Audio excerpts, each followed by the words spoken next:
ఇన్ఫర్టిలిటీలో ఉన్న treatment options గురించి తెలుసుకుందాం అనుకుంటున్నారా? మేల్ అండ్ ఫీమేల్ అయితే ఈ వీడియోని ఫాలో చేయండి. నేను doctor Lakshman Bellamkonda, senior urologist, andrologist and managing director, Hyderabad urology andrology hospital, Kothapet, LB Nagar, Hyderabad. ఇన్ఫర్టిలిటీలో ఉన్న డిఫరెంట్ ఆప్షన్స్ చెప్తాను. వాళ్ళ యొక్క మేల్ ఫ్యాక్టర్ నుంచి తీసుకుంటాను. ఫస్ట్ మేల్స్ లో, మగవాళ్ళల్లో sperm count more than 20 millions ఉన్నట్టు ఉంటే ఎటువంటి అసిస్టెన్స్ కూడా అవసరం లేదు. నార్మల్ గా రెగ్యులర్ గా ఓవులేషన్ పీరియడ్ అప్పుడు కలిసినట్టు ఉంటే పిల్లలు ఆటోమేటిక్ గా 20 మిలియన్స్ కంటే తక్కువ ఉంటే నెక్స్ట్ ఆప్షన్ ఏంటి? డైరెక్ట్ ఐవీఎఫ్కి వెళ్ళాలా, టెస్ట్ ట్యూబ్ బేబీకి వెళ్ళాలా అనేది ఒక పెద్ద సందేహం ఉంటుంది. అలా కాకుండా 10 to 20 మిలియన్స్ మధ్యలో ఉన్న వాళ్ళు ఐయుఐ, ఇంట్రా యూటరైన్ ఇన్సెమినేషన్ అంటే ఏం చేస్తారంటే మగవాళ్ళ స్పర్మ్స్ తీసేసుకొని ఆడవాళ్ళ గర్భాశయంలోకి డైరెక్ట్ గా వేసేస్తారు. That is called IUI, intra uterine insemination. That is also one of the good options. తక్కువ ఖర్చుతో అయిపోతుంది, more close to the natural process.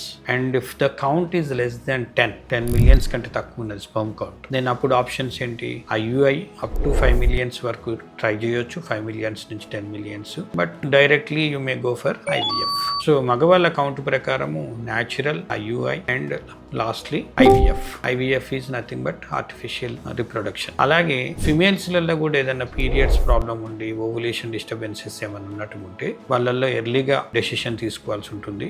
Because అక్కడ ఇద్దరు both sides affected. Male problems ఉన్నాయి, ఫిమేల్ ప్రాబ్లమ్స్ ఉన్నాయి. న్యాచురల్ గా అయ్యే ఛాన్స్ లేదనుకుంటే వాళ్ళకి ఛాన్స్ ఐయుఐ తీసుకోవచ్చు. లేదు ఒక 2-3 సైకిల్స్ ఆఫ్ ఐయుఐ అయిపోయిన తర్వాత అది సక్సెస్ కాకపోతే then the couple has to go for IVF, in vitro fertilisation. So ఇట్లాంటి వీడియోస్ మీరు ఫర్దర్ గా మీ ఫ్రెండ్స్ కి ఎవరికైనా షేర్ చేయాలనుకుంటే మా ఛానల్ ని సబ్స్క్రైబ్ చేయండి, షేర్ చేయండి, ఫాలో చేయండి. Thank you.